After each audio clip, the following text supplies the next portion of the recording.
আপনার অনেক গুরুত্বপূর্ণ সাহাবায়ে কেরাম আছেন, তারা তো ইসলাম গ্রহণ করেছেন, নতুন মুসলিম হয়েছে, কিন্তু তারা ঘরে গেলে নিজের স্ত্রীকে স্ত্রী হিসেবে চেনেন না, নিজের মাকে চেনেন না। কারণ কি?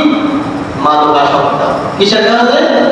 মাদকাসক্ত। রাসূলকে সেই 1450 বছর আগে সাহাবায়ে কেরাম প্রশ্ন করলেন, ইয়া রাসূলুল্লাহ, এটার ব্যাপারে কি শরীয়তের কোনো হুকুম নাই? রাসূলুল্লাহ সাল্লাল্লাহু আলাইহি ওয়াসাল্লাম অপেক্ষা করলেন এবং আল্লাহ তাআলা কোরআনের আয়াত নাযিল করে দিলেন। সুবহানাল্লাহ। আল্লাহ রাব্বুল আলামিন বলেন, ইয়াসআলুনাকা আনিল খামরি ওয়াল মাইসির কুল ফীহিমা ইসমুন কাবীরুন ওয়া মানাফিউল লিন-নাস।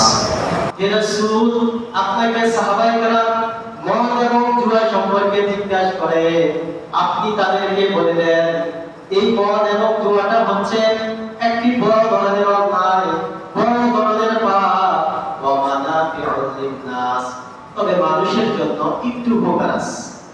দেখেন, আল্লাহ তাআলা মদ এবং জুয়ার ব্যাপারে কোরআনে প্রথম বললেন একটু উপকার আছে।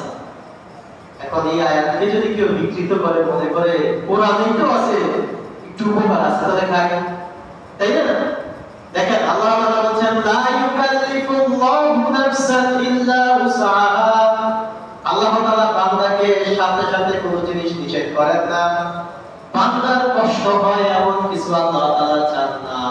আল্লাহ তাআলা ধীরে ধীরে এটাকে বন্ধ করবেন। এটাকে একটা, দেখবেন আপনি একজন মানুষকে দৌড়াচ্ছেন, হুট করে তাকে দৌড়ের মধ্যে বন্ধ করে দেন, হয়তো সে হার্ট অ্যাটাক করবে, নয়তো সে অসুস্থ হয়ে পড়বে। কারণ কি? আপনি একটা মেশিনকেও বন্ধ করতে হলে এটার পর্যায় পর্যায় করে আস্তে আস্তে, আপনি যদি একটা বাস হার্ট ব্রেক করে দেন, উল্টে পড়বে। আর যদি এটাকে আস্তে স্লো করতে থাকেন, তাহলে আস্তে আস্তে এটা স্লো হবে। তো ঠিক আল্লাহ তাআলা তৎকালীন জাহিলিয়া যুগে রাসূলুল্লাহ সাল্লাল্লাহু আলাইহি ওয়াসাল্লামকে পৃথিবীতে পাঠিয়েছেন। এই অন্ধকারাচ্ছন্ন যুগে সবচাইতে দুইটা মারাত্মক ব্যাধি ছিল তৎকালীন আরবে। একটি ছিল মদ, আরেকটা ছিল নারীর প্রতি অন্যায়। এই দুইটা ছিল সবচেয়ে বড় ব্যাধি। তো আল্লাহ তাআলা তাদের এই ব্যাধিকে তো সাথে সাথে বন্ধ করতে পারেন।